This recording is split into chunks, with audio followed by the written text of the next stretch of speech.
Эми бул закон негизи президентибиздин мамлекетте адамдардын, ушу окуучулардын билим деңгээли жогоруласын, келечекте мындай жакшы кадрлар пайда болсун деген ниети туура, жакшы. Эми көрдүңүздөр, депутаттар ар түрдүү сын пикирлерди айтты. Ошону эске алып, дагы бир сунушуңуздарды айтсаңыздар жакшы болот.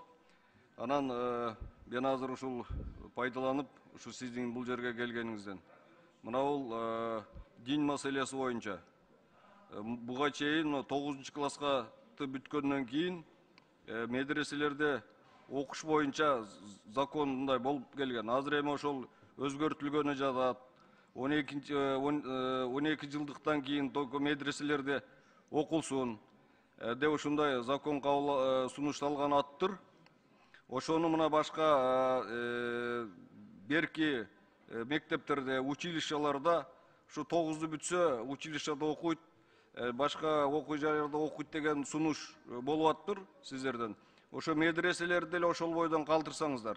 9 классты бүткөндөн кийин медреселерде окуй берсин. Себеби 12 классты бүткөндөн кийин балдар чоңоюп калат, ар түрдүү түйшүктөр менен ора болуп туруп, медресени окушту мындай эметпей калат. Ошон үчүн ушуну ошол бойдон калтырсаңыздар сиздерден сураныч, ушул сунушту. Себеби президентибиздин ыйман сабагы кирсин мектептерде деген дагы сунушу бар.